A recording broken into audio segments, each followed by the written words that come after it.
नमस्ते दोस्तों। प्रस्तुत है शिवाजी सावंत की प्रसिद्ध उपन्यास छावा का 63वां भाग। टन टन टन। प्रातःकालीन मंद वायु के साथ आए घंटा नाद के स्वर संभाजी के कानों में पड़े। इसी नाद में पक्षियों का कलरव भी मिल रहा था। इस समय जगदीश्वर के मंदिर में प्रातःकालीन काकड़ आरती हो रही थी। युवराज संभाजी ने छाती से हाथ लगाकर उस आरती की वंदना की। सुबह उठते ही उन्होंने अपनी हथेलियों का दर्शन किया और फिर वे शरीर पर ओढ़ी हुई शॉल को दूर हटाकर उठ बैठे। खास महल के शयन कक्ष में वे रात काफी देर तक व्याकुलता के कारण करवटें बदलते हुए पड़े रहे थे। शायद तीसरे पहर उनकी आंख लगी थी। उन्हें कुछ याद आया और उन्होंने पहरेदार को आवाज दी, कौन है उधर? एक सैनिक आ उपस्थित हुआ। स्नान गृह की ओर जाते हुए संभाजी ने उसे आज्ञा दी, जरा चांगोजी को बुला लाओ। थोड़ी ही देर में उपरने से हाथ मुंह पोंछता हुआ चांगोजी वहां आ गया। भला दिन निकलते ही हमें क्यों बुलाया होगा, यह सोचकर वह संभ्रम में डूबा हुआ था। चांगोजी, पाचार के सभागृह का घड़ियाल प्रथा के अनुसार बजता है या नहीं? चांगोजी की रही सही नींद भी उड़ गई। जी, वह सकपका गया। क्यों सकपकाते क्यों हो? जी, बड़े महाराज बीमार पड़ गए और उस भागदौड़ में किसी का ख्याल भी नहीं गया कि वह प्रथा कब बंद हो गई। चांगोजी ने सब सच कह दिया। वाह, यहां तक हिम्मत बढ़ गई थी इन लोगों की। चांगोजी, कुल परंपराएं इतनी सरलता से बंद नहीं की जाती। वह घड़ियाल बजता रहे तो प्रतीत होता है कि हमारी बड़ी आओ साहिबा आज भी रायगढ़ की पंचक्रोशी में विचार कर रही हैं। तुम आज ही उतर कर पाचार पहुंचो और उस परंपरा को प्रारंभ कराओ।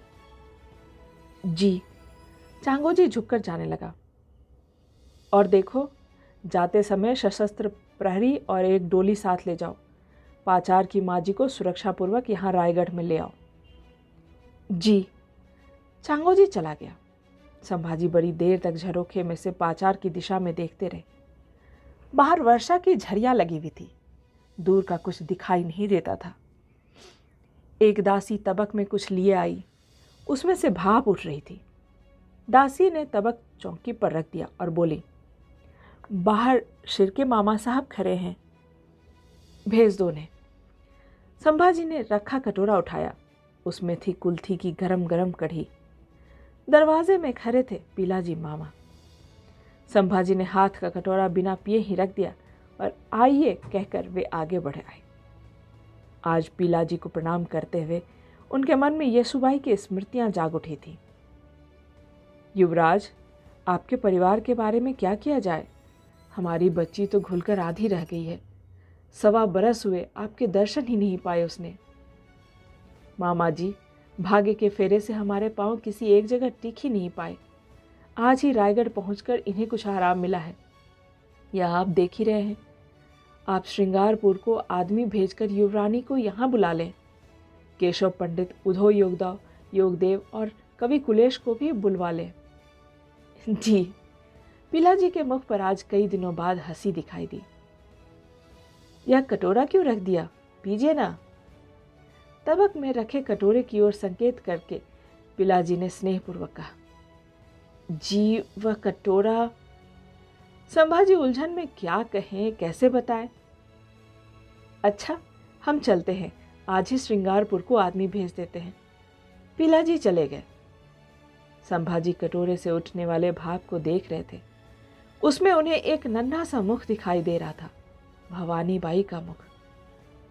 भला कितनी बड़ी हो गई होगी हमारी बेटी। और युवरानी? मामा जी उनकी तबीयत के बारे में बता रहे थे। हाँ हाँ येशु, तुम जो कहती हो वही ठीक है।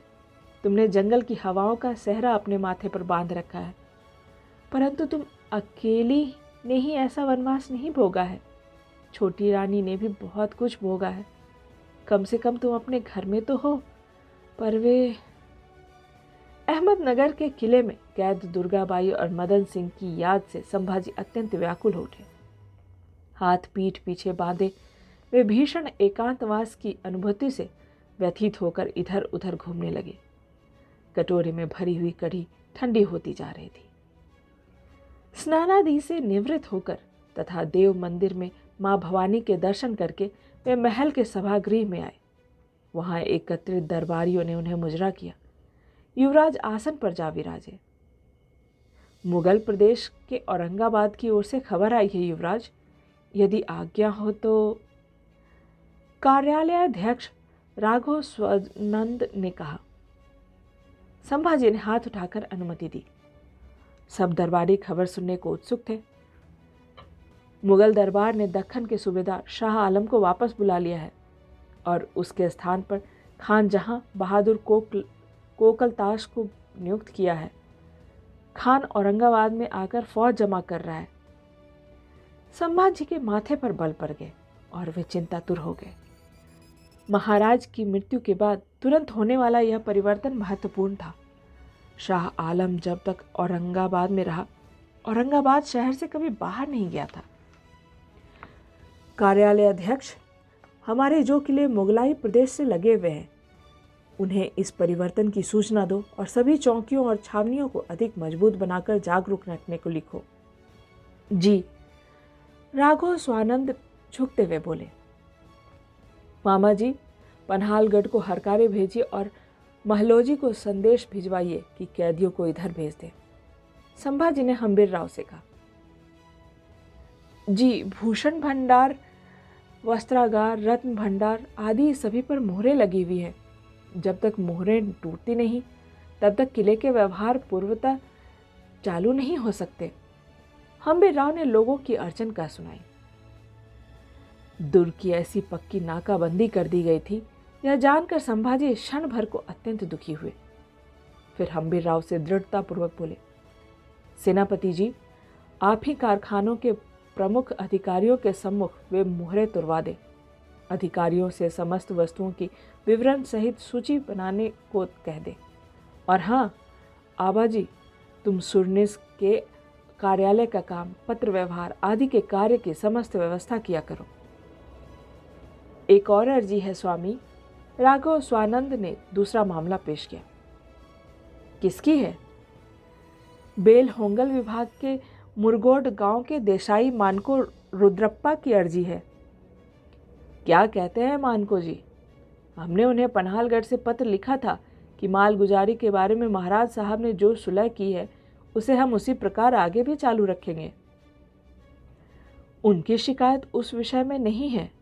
मानको जी माल गुजारी की किस्त वसूल करके बेलगांव विभाग के कटोरगढ़ की इमारतों की देखरेख के लिए देते हैं, परंतु आजकल अपने अधिकारी विट्ठल हरि उस विभाग की माल गुजारी स्वयं वसूल कर रहे हैं। इस कारण कठोरगढ़ की खजाने को हानि हो रही है। राघव पंत ने विवरण बताया। कार्यालयाध्यक्ष, उस विट्ठल हरि को कठोर चेतावनी दो। लिखो कि माल गुजारी वसूल करने का अधिकार तुम्हारा नहीं है। फिर कभी यदि तुमने मुरगोड विभाग की माल गुजारी जमा की तो क्षमा नहीं किया जाएगा। मानको जी को भी लिखो, तुम पहले की भांति ही कटोरगढ़ की व्यवस्था के लिए किस्त जमा करते रहो। उस कार्य में किसी प्रकार की कमी या अड़चन पैदा मत होने दो। जी। सभागृह में उपस्थित लोग संभाजी की बुद्धिमत्ता पूर्ण, त्वरित एवं अचूक निर्णयों को सुनकर मन ही मन संतुष्ट हो रहे थे। पाचार की माजी की डोली मीनारों के पास आ गई है। चांगोजी के एक सैनिक ने आकर सूचना दी। संभाजी बैठक से उठ खड़े हुए और अनेक श्रेष्ठ जनों सहित मीनारों की ओर चल पड़े। संभाजी को आता देखकर पुतलाबाई डोली से उतर पड़ी। संभाजी ने उन्हें प्रणाम किया। हम्बीर राव, राघव पंत, येशाजी, आनंद राव आदि ने उन्हें मुजरे किए। चलिए माँ जी। संभाजी ने 7 महल की ओर हाथ से संकेत करते हुए कहा। पुतलाबाई चल रही थी, मानो जीवन का सर्वस्व गंगा सागर में समर्पित कर आई हूं। रानी सकवार बाई के महल में आते ही वे बोली, युवराज, राजपुरोहित जी को बुला लाओ। श्रीमान जी के जो भी श्राद्ध कर्म धर्मशास्त्रानुसार करने शेष रह गए हों, वे श्राद्ध कर्म हम आज उनकी सम्मति के अनुसार करना चाहती हैं। उनकी आवाज जैसे दूर आकाश से उतर कर आ रही थी। संभाजी ने राजपुरोहित बाल भट्ट को बुलवा भेजा। शास्त्री जी, सकवार बाई के महल में बैठी हुई पुतलाबाई राजपुरोहित जी से कह रही थी, श्रीमान जी की कौन कौन सी श्राद्ध विधियां शेष रह गई हैं? महाराज का अनित्य संस्कार अमंत्रक अग्नि से हुआ है। उनका मौंजी बंधन हो चुका था, अतः उनका अंत्येष्टि संस्कार भी मंत्राग्नि द्वारा किया जाना चाहिए था। तुम्हारे होते हुए भी अमंत्रक अग्नि से उनकी देह को भस्म कर दिया गया। क्यों हुआ ऐसा? इसका क्या अर्थ समझे हम? पुतलाबाई के नेत्रों में सात्विक रोष चमकने लगा था। राजपुरोहित चौंक कर शीघ्रता से कहने लगे, हमारे होने का क्या उपयोग था? महाराज के ज्येष्ठ पुत्र के नाते मंत्राग्नि देने के लिए युवराज का यहां होना आवश्यक था। तो अब क्या किया जाए? शास्त्र की इस विषय में क्या आज्ञा है? संभाजी मन ही मन पछताते हुए पूछ बैठे। अब भी महाराज की अनुमोदित विधियां संपन्न की जा सकती हैं। कैसे? सुनकर संभाजी को बहुत दिलासा मिला। महाराज की काष्ठ प्रतिमा बनानी होगी, उसे युवराज के हाथों मंत्राग्नि दिलाई जाए और पुनः पिंडदान किया जाए। ठीक है शास्त्री जी, आप इसकी तैयारी कर लें, पुतलाबाई ने निश्चयपूर्वक कहा। जी, राजपुरोहित जाने लगे। और देखिए, हमारे लिए भी कोई शुभ मुहूर्त निकालिए, हम अग्नि प्रवेश करना चाहती हैं। माँ जी, संभाजी छटपटाकर कुछ कहना ही चाहते थे कि हाथ ऊपर उठाकर मना करती हुई पुतलाबाई कहने लगी, ना ना युवराज, तुमने हमें वचन दिया है, अब कोई ऐसी बात मत कहो जो हमारे मार्ग में बाधा बने। अत्यंत शांत मंद गति से पुतलाबाई अपने निवास में चली गई। संभाजी का कंठ अवरुद्ध हो गया। वे हताश होकर पुतलाबाई की पीठ पर दृष्टि गिराकर मन से कह उठे, आबा साहब, तुम्हारी वाणी में जितना बल था वैसा हम कहाँ से पाएं? आपने सती होने जा रही माँ जीजाऊ को विनय प्रार्थना करके रोक लिया था, और हम। संभाजी शून्य मन से अपने महल में टहल रहे थे। मालिक, भीतर आया राया जी कुछ कहते कहते रुक गया। क्या बात है? श्रृंगारपुर की डोली रायगढ़ आ पहुंची है। संभाजी स्तब्ध रह गए। स्मृतियों के गंगा सागर में ज्वार आ गया। एक ही क्षण में येसुबाई के सैकड़ों रूप उनकी आंखों के आगे फिर गए। चलो। संभाजी झटपट मीनारों की ओर चल दिए। वे मीनार की दूसरी मंजिल पर चढ़ गए और नाने दरवाजे की ओर से आने वाले रास्ते पर आंखें गराए खड़े थे। केशव पंडित, उधोयोग देव, चांगोजी, कवि कुलेश, पीलाजी आदि से घिरी हुई बंद पर्दों वाली एक डोली मीनारों के पास आकर रुक गई। उस डोली में से 1.5 वर्ष की नन्ही भवानी बाई को छाती से लगाए हुए धाराऊ पहले उतरी। बालिका भवानी ऊंची ऊंची मीनारों को टुकुर टुकुर देख रही थी। येसुबाई ने मीनारों की पत्थरों से बनी देहली को हाथ से छूकर हाथ छाती से लगाया और वे ऊपरी कोट में आई। संभाजी भी मीनार से उतर आए। येसुबाई साथ महल की ओर चली गई। सब सासों को प्रणाम कर उनकी चरण धूलि माथे से लगाने के लिए पुतलाबाई सकवारबाई के महल में तो गई ही, सोयराबाई के महल में भी जाना वह भूली नहीं। भवानी बाई को लिए वे धाराऊ महल में आई। संभाजी ने नन्ही बालिका को धाराऊ से अपनी बाहों में ले लिया और जैसे ही उन्होंने झुककर धाराऊ को प्रणाम किया, वृद्धा की आंखों का बांध फूट पड़ा। उसने ममतावश युवराज को पास खींच लिया और उनकी बलैयां लेते हुए वह कह उठी, कितना दुर्बल हो गया है मेरा लाल। क्या हो गया यह सब बेटे, कैसे हो गया? संभाजी जब बेटी भवानी के गालों को प्यार से चूमने लगे तब तो धाराऊ की आंखों से आंसुओं की धारा बहने लगी। दादा भैया, दरवाजे की ओर से एक प्यार भरी पुकार आई। राजा राम के कंधों पर हाथ रखे येसुबाई आ रही थी, मानो वसंत ऋतु की सुहावनी सुबह ही पूर्व दिशा के उदित होते हुए बाल सूर्य को साथ लेकर चली आ रही हो। शांत और धीर गंभीर उस आकृति में जीजाऊ की चाल ढाल समाई हुई थी और नेत्रों में था पुतलाबाई का दृढ़ निश्चय।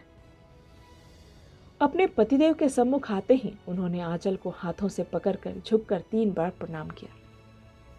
विविध भावों के भार से दबा भर्राया हुआ केवल एक शब्द ही संभाजी के मुख से जैसे तैसे बाहर निकल आया, यीशु। इस एक शब्द को सुनते ही हाथ के आंचल से होठों को दबाती हुई और मुख को बाईं भुजा से लगाए हुए यीशुबाई सिर से पांव तक थरथराने लगी, मानो प्रबल वायु से ध्वज स्तंभ कांप रहा हो। दोनों हृदयों ने क्या क्या कहने की नहीं सोची थी, पर सामने आते ही सारे शब्द जैसे कहीं खो गए थे। बेटी भवानी की पीठ पर से संभाजी का हाथ फिर रहा था, मन भी न जाने कहां कहां भटक रहा था। आकाश बादलों से घिरा हुआ था। इन्हीं बादलों के बीच से आषाढ़ी एकादशी का मुरझाया हुआ सा दिन बड़ी कठिनाई से ऊपर चढ़ रहा था। रामगढ़ की पंचक्रोशी से लोगों के झुंड आज रायगढ़ चले आ रहे थे। इतने लोग आ रहे थे पर सब मौन थे, कोई आपस में बात भी नहीं कर रहा था। ऊपर आकाश में छाए हुए बादलों के समान नीचे मनुष्यों के मुख भी कुंद बंद से थे। उस दिन ब्रह्म मुहूर्त से ही स्नान आदि से निवृत्त होकर जगदीश्वर के तथा माता भवानी के दर्शन करके पुतलाबाई 7 महल के सभागृह के चबूतरे पर सजाई गई बैठक पर विराजमान थी। उन्होंने आज सौभाग्यवती स्त्रियों वाले हरे रंग की बहुमूल्य रेशमी साड़ी धारण की हुई थी। गले में सुहागिन का चिन्ह, काले मणियों का मंगलसूत्र पहना हुआ था और उनके माथे पर कुमकुम की 2 मोटी मोटी आड़ी रेखाएं स्पष्ट दिखाई दे रही थी। उनके पीछे यशुबाई, सकवारबाई, धाराऊ आदि नारी समूह उपस्थित था। सामने संभाजी, राजा राम, पीलाजी मामा, हम्बिर राव, यशाजी, आनंदराव, केशव पंडित आदि श्रेष्ठ जन सिर झुकाए खड़े थे। राजपुरोहित बाल भट्ट उच्च स्वर से मंत्र पाठ कर रहे थे। साथ ही निकट रखे हुए गंगा जल में तैर रहे ताम्र निर्मित घटी पात्र की ओर भी देखते जाते थे। नासिक और त्र्यंबकेश्वर से आए हुए ब्राह्मणों का मंत्र घोष भी उस मंत्र पाठ में मिल रहा था। पुतलाबाई के निकट कई पंक्तियों में अनेक छाल, चंगेरी, डलियां आदि थाल रखे थे।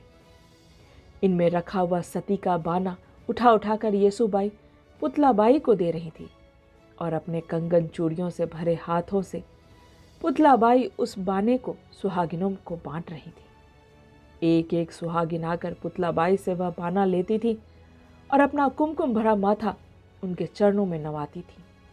फिर वे उस राजस्त्री से के मुख से आशीर्वाद पाती थी, आयुष्मती हो, सदा सुहागन रहो। सुहागिनों के प्रणाम स्वीकार कर करके पुतलाबाई के चरण भी कुमकुममय हो गए थे। उनके मुख पर आज इतना असीम तेज कौंध रहा था कि आंखें चौंधिया जाती थी। उनकी आंखों में मानो मां जगदम्बा की 2 वस्त्र ज्योतियां ही उतर आई हुई थी। राजपुरोहित ने एक स्वर्ण निर्मित थाल उनके सामने रखा। इस थाल में वे भगवे रंग के जरतारी पात्रान रखे थे, जिन्हें महाराज की सेवा में पावन होने का सौभाग्य प्राप्त हुआ था। पुतलाबाई ने इन पात्रानों की गंध द्रव्य, हल्दी, कुमकुम आदि से पूजा की और फिर राजपुरोहित द्वारा किए गए अंजलि भर श्वेत पुष्प उन पात्रानों पर चढ़ाए। प्रज्वलित 5 नीराजनों वाली पूजा की थाली से और 2 तेजमय नेत्रों से पुतलाबाई देख रही थी और सोच रही थी मानो उनके श्रीमान जी स्वयं आप उपस्थित होंगे और हास्यपूर्ण मुख से कहेंगे, पुतला, कितनी देर लगा दी तुमने। यहाँ इस लोक में चंद्र, सूर्य तथा नक्षत्रादि के असंख्य दीप प्रज्वलित हैं, परंतु तुम्हारे बिना ये दीप कितने मंद हैं। शीघ्र आ जाओ यहाँ। माताजी, हाथ जोड़िए, जल सिंचन किया जा रहा है। बाल भट्ट ने मंत्र पाठ रोककर रुद्ध कंठ से बोला। पुतलाबाई ने हाथ जोड़कर नेत्र बंद कर लिए। मंत्र घोष के बीच पवित्र नदियों के शीतल जल से उनके मस्तक का सिंचन होने लगा। राजपुरोहित ने देखा कि घटी पात्र अब आधे से अधिक भर चुका है। तब वे बोले, चलिए। 4 मावलों ने घटी पात्र वाला गंगाल उठा लिया। पुतलाबाई उठ खड़ी हुई। यसुबाई उनके पैरों से लिपटती से सकती हुई कह रही थी, माँ जी। उनके सिर पर हाथ रखकर निर्विकार पुतलाबाई ने आशीर्वाद दिया। सौभाग्यवती हो, हमारे युवराज का, हमारे बाल राजा का ध्यान रखना। श्रीमान जी के प्यारे सैनिकों का भी ध्यान रखना। सात महल के अंत में एक किनारे पर बना हुआ पत्थरों का एक खंभा, यह था सती का खंभा। रायगढ़ दुर्ग के शिल्पकारों ने राजपूती प्रथा के अनुसार इस सती स्तंभ का निर्माण किया था। आज इसकी पहली बार ही पूजा हो रही थी। पुतलाबाई ने इस स्तंभ पर गंध द्रव्य और फूल चढ़ाए। इस स्तंभ के साथ एक प्रथा जुड़ी हुई थी, वह यह कि सती होने जा रही स्त्री जब निश्चय पूर्वक अपने माथे पर कुमकुम तिलक इस स्तंभ पर लगा देती है, तब समझा जाता है कि चिता की ओर उसकी यात्रा प्रारंभ हो गई है। फिर लौट आने का कोई प्रश्न ही नहीं था। पुतलाबाई ने उस स्तंभ को एक बार आंख भर देखा। अपने माथे के कुमकुम तिलक को उस स्तंभ पर लगाने के लिए उठा हुआ उनका हाथ क्षण भर को थम गया। उनका जो मन युवराज संभाजी की माया ममता में अटका हुआ था, वह इस काल चीख पुकार मचा रहा था। फिर अत्यंत प्रयत्नपूर्वक उन्होंने उस चलायमान मन को स्थिर बनाया और कुमकुम से भरा हुआ वह माथा सम्मान के प्रतीक उस स्तंभ से लगा दिया। वह स्तंभ अपने निर्माण काल से आज तक शायद इसी सम्मान की प्रतीक्षा करता खड़ा था। जल सिंचन से पवित्र हुई स्नाता पुतलाबाई ने अब अपने गौर वर्ण हाथों की अंजलि बनाई। राजपुरोहित ने उस अंजलि में मुट्ठी भर कर्पूर की टिकिया रख दी और फिर प्रज्वलित निराजन से उसे जलाया। जलती हुई कर्पूर ज्योति के प्रकाश में पुतलाबाई के नेत्र एक निराले तेज से दीप्त हो उठे। यह एक प्रथा थी जो सती को इस तथ्य की सूचना देती थी कि अभी कुछ क्षणों के पश्चात इस ज्योति से भी अधिक भीषण लपटें सारे शरीर को अपना भक्ष्य बना लेंगी। अब जा रही थी पुतलाबाई, एक एक बढ़ते पग से नातों रिश्तों के पास तोड़ तोड़ कर रायगढ़ को सौंपती हुई वे चली जा रही थी। कर्पूर ज्योति अंजलि में लिए हुए वह अग्नि मूर्ति अपने पतिदेव के मार्ग पर अग्रसर हो रही थी। अनंत तेज की नित्य संगति पाने के लिए हृदय एवं हाथ में तेज धारण किए वह कुलीन ज्योति शिखा चली जा रही थी। व्याकुल हृदय संभाजी को यह भी ध्यान नहीं रहा कि उनके हाथ से भाई राजा राम का हाथ कब छूट गया। अब तो उनके लिए एक पग बढ़ाना भी कठिन हो रहा था। वे भारी कदमों से लौट पड़े खास महल की ओर। एकदम वापस लौट पड़े थे वे। आओ साहिबा, माँ साहिबा, कह कह कर अगणित लोग पुतलाबाई के चरणों में दंडवत प्रणाम कर रहे थे। बादलों को चीरते हुए जैसे विद्युलता आगे बढ़ती है, तथा पुतलाबाई सुध बुध भूली हुई भीड़ के बीच से चलती हुई काला हौज के पास आई। सारा मैदान मनुष्यों की भीड़ से ठसाठस भरा हुआ था। अपने सिर की पगड़ी मुंडासे आदि उतार कर बगल में दबाए हुए असंख्य लोग सती के प्रति आदर प्रदर्शित करते खड़े थे। मैदान के बीचों बीच चंदन निर्मित एक ऊंची चिता रची गई थी। पुतलाबाई वहां आकर ठहर गई। ऊंची चिता पर चढ़ने के लिए चारों ओर से सीढ़ियां लगाई गई थी। घटी पात्र अब गले तक डूब चुका था। इसे देखकर राजपुरोहित जी ने ब्राह्मण वृंद को संकेत करके मंत्र पाठ रोक देने को कहा। फिर वे सती के निकट आकर हाथ जोड़कर कहने लगे, माता जी, मुहूर्त आ गया है। आप किसके हाथों से अग्निकर्म कराना चाहती हैं? युवराज के हाथों से। चिता की ओर ही टक लगाकर देखते हुए एक दृढ़ निश्चयपूर्ण स्वर उठा। राजपुरोहित जी सिर हिलाते हुए भर्राए गले से कहने लगे, क्षमा कीजिए, युवराज यहां नहीं है। क्यों? उन्हें सूचना भिजवाओ, कहो कि तुम युवराज हो तो हम रानी हैं। हम आज्ञा देते हैं कि युवराज यहां आकर अग्निकर्म करें। किसी विलक्षण तेज से उनके नेत्र प्रदीप्त हो उठे थे। जी। राजपुरोहित जी ने आज्ञा की पूर्ति करने के लिए एक सेवक को दोहराया। उसने संभाजी के सम्मुख पूरा संदेश पुतलाबाई के शब्दों में ही कह सुनाया। आंसू पोंछकर और चित्त को स्थिर बनाकर संभाजी काला हौज पर चले आए और पुतलाबाई के चरणों पर मस्तक रखकर कहने लगे, हम आ गए हैं माँ जी। आयुष्मान हो, विजयी बनो। पुतलाबाई ने अंतिम आशीर्वाद दिया। हमें अग्नि दो। जी। अच्छा, अब हम जा रही हैं। बाल राजा और हमारी बहुरानी को संभालना। कभी कोई विकट अवसर आ पड़े तो हमारे इस रूप का ध्यान कर लिया करना। तुम हमारे पुत्र हो, हे जगदम्बे। पुतलाबाई अत्यंत शांतिपूर्वक सीढ़ी से होती हुई चिता पर चढ़ गई और पूर्वाभिमुख होकर चिता पर बैठ गई। महाराज के पात्रान उनके सम्मुख रख दिए गए। चिता के चारों ओर से लोग सीढ़ियों द्वारा ऊपर चढ़े और उन्होंने चंदन की लकड़ियां सती के गले तक रचा दी। संभाजी भी ऊपर चढ़े। एक एक पैर उठाना उन्हें इस समय भारी हो रहा था। ऐसा प्रतीत हो रहा था मानो पैरों में मन मन भर के पत्थर बांध दिए गया।